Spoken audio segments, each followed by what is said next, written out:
Hello, I'm Super Orange Cat here. I'm today with some news about Toonami's schedule for November 20th, 2021. The schedule for November 20th, 2021 will begin with Blade Runner Black Lotus, then followed up by a doubling up a Yashahime Princess Half Demon, and then after that, just the basic rest of the schedule we've had for the last so many weeks at this point. So ultimately, kind of interesting one week to analyze. I'm going to start basically, and I'm just going to shoot off on my basic thoughts about the schedule. What I think the schedule shows to me is the fact that Toonami is stalling. Why they're stalling? Well, that's all speculation at this point. My personal theory, and this is actually the optimistic theory, is that they're stalling because they're about to ink the how to put pen to paper on them signing the rights to get another show. What that show is, I don't know. Some possible contenders are we finally get the second half of Assassination Classroom. Some people say Jujutsu Kaisen. I don't think that's nearly as nearly as likely as getting something like Assassination Classroom Season 2. And I've seen some other smattering of shows predicted. Some also saying the next season of Megalobox, which we have not aired yet. We got season 1 like a year and a half ago. And yeah, that's just kind of my personal theory about it. Some people are saying Toonami is trying to find a way to not cut a slot, even though they don't have another show, thus they probably should cut a slot, which makes it interesting because you see these schedules where they're like doubling up shows. Like, for example, tonight, November 6th schedule, we will begin with a doubling up of My Hero Academia, the final 2 episodes of season 5 of My Hero Academia, by the way. The week after, November 13th, we'll be seeing a doubling up of Blade Runner Black Lotus as that debuts on the block. And I'll probably do like a quick review of that next Sunday. Probably. I'm going to watch probably the first 2 episodes. Don't know if I'm going to watch anything past that because it doesn't jump out of the page to me in the way something like Fana Pirate Princess, or if you're saying it in Japanese, Kaizoko Ona, which directly translates to Pirate Woman as its like Japanese title. I need to look into that. I've been trying to find any source that says how well Fana is being received in Japan, but I can't find anything trustworthy about that yet. That's interesting to see. I want to see because I think a lot of people in the US were just really disappointed with what looked like was going to be prone to be like, oh, this is going to be a lot like a shonen title. It's going to be like a shonen jump title again. But no, it ended up quickly going to shoujo. And not only that, we have this weird ass arc in the end where she becomes female Jesus. But I digress, back to the main plot here, talking about Toonami's schedule. So again, and then on November 20th, we'll have Princess Half Demon doubling up. Interesting considering that is not one of the higher perceived shows on the block.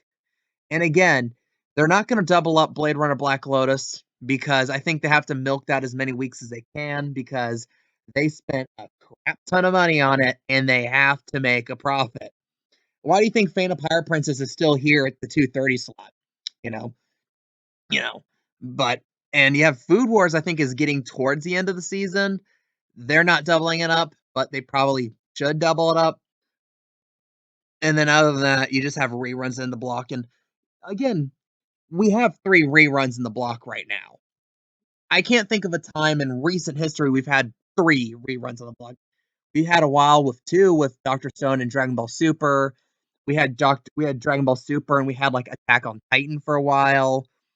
But again, and you add Phantom Pirate Princess to the mix, and your schedule is almost half reruns. 3/8 of your schedule is reruns right now. And another one is you doubling up a show. And Yashahime has not been really well received, so it's not exactly like we're going to throw all our chips into the most liked show on the block. That's the thing. I'm looking at the schedule. I'm looking at a schedule that's not as good as it was months ago.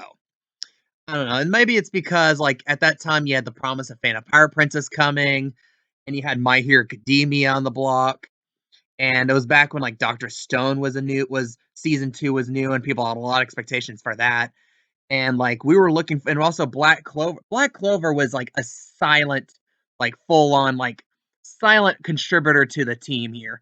A lot of people don't talk about Black Clover, but it was there for a while, it got better and better received as it went on, and it became more of a staple and kind of more of a full-on, like, a cornerstone of the block as time went on. And now that's gone. So what do we have? We have Blade Runner Black Lotus. Who knows how good that's going to be? Yashahime, people have already soured on it. Food Wars, generally it gets poor received as far as you go on. Although I haven't heard much negativity about it, as a lot of people did for the manga. So maybe not that bad. Naruto Shippuden is always just kind of there, you know? I think there's still like a couple hundred episodes, or at least 100 and something episodes left. So we're stuck with it through like 2024. And then you have reruns at the end of the block. And it's kind of reminding me of summer 2020 when we had to get very creative. And by very creative, I mean we had Paranoia Agent, Ballmaster Season 2, and Jimaseto Death Beats unironically considered Toonami shows. That was a dark time. I'm trying to think of a schedule in Toonami history that just felt as weak as that, and I can't. But this schedule, although it's not nearly as bad as those times, it's starting to head in that direction. And especially considering it's looking more and more like we can't get another new show onto the block.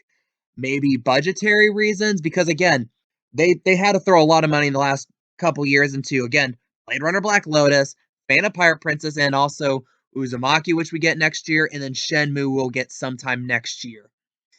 So a lot of noodles in the pot, but we haven't seen the end results for most of it yet.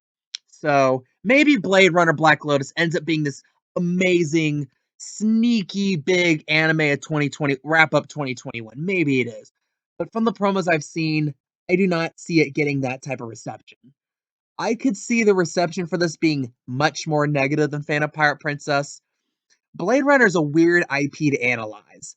It's famous, as in, I think if you walk up to the average person, they've heard of the term Blade Runner before, and they're probably aware of the Harrison Ford movie. They probably know it's directed by Ridley Scott, who is fresh off of being a big name after directing Alien, but like, they might not know much about the plot. They might not much know about the kind of the theoretical concepts behind it. And this show is kind of like that living, that Rick and Morty meme that was huge a few years back with the you need a high IQ to understand Rick and Morty. You need a firm grasp of some weird Russian nihilist literature to have to fully understand it. And I'm looking for a girl with an IQ within 5 points of mine, lower, of course, so I could show her my tattoo. That had to be 'cause I refuse to believe that was, like, a real person who ever actually posted that. That seems so out of touch. It's hilarious. And again, I'm looking at Toonami, and I'm trying to think, how do you fix this? My theory, and I've mentioned this a couple times, and it would be a very controversial method, but aren't all the fun things controversial? I would take the 3 a.m. slot and unironically put hentai there. What hentai? It does not matter what hentai you put there. You put hentai there, talk about putting hentai there, and try to make it into a controversy. Toonami, not Toonami, but Adult Swim proper's done this before. Like, most recently was like a year ago. You had some episode of Off the Air. Off the Air, they basically have a bunch of surrealist shorts and they put it in a package. They had one surrealist short, which was like people with like cone like head things on, banging babies on drums. And like apparently some woman allegedly posted like this is a satanic message. And then that made Adult Swim cool again for like 5 minutes. And I looked into that woman, I think it was like a Facebook page. More I look into it, and I didn't make a video about this because I never got certain enough to ever make this claim. I increasingly came to believe that that was a fake account in Toonami, not Toonami. Adult Swim tried making a fake controversy to sell Off the Air to people. And Off the Air is actually doing poorly in ratings now. Even when they air it, even if they promote it highly, no one cares anymore. And that's a funny thing. And apparently, a lot of people got pissed off because Off the Air is not even they're not even putting the new episodes onto YouTube anymore. That became its own thing. Like I said, if I had Toonami, first thing I would do is I would put hentai late in the block. I'm not talking about putting it right in front at midnight, like right when you have like Rick and Morty, American Dad doing whatever American Dad stuff he does, and to have like people essentially eating ice cream off each other's nipples and stuff. No, I would throw that late in the block, hype it up. People would be curious. They would watch out of sheer curiosity, see if you can't get the FCC to try to, like, shut you down or say something and hype that up, and I'll try to make it into a controversy. That's how I would do it, and I don't think the current people in charge of Toonami, in charge of Adult Swim, have the cultural relevance or the understanding of how culture is right now to really take full advantage of that. And that's another thing. I could make a whole nother video about how like Adult Swim was like huge in touch a decade ago, but now is like out looks insanely out of touch to the average Gen Zer. But that's for another day. But again, what do you guys think about this schedule for Toonami? Again, November 20th, doubling up Yashahime. We begin with Blade Runner, doubling up Yashahime, then Food Wars, Shippuden, Faina, Dr. Stone, and then Dragon Ball Super. What do you guys think? Leave your opinions, leave your comments down below. Appreciate your input. I am Super Orange Cat, and that is all.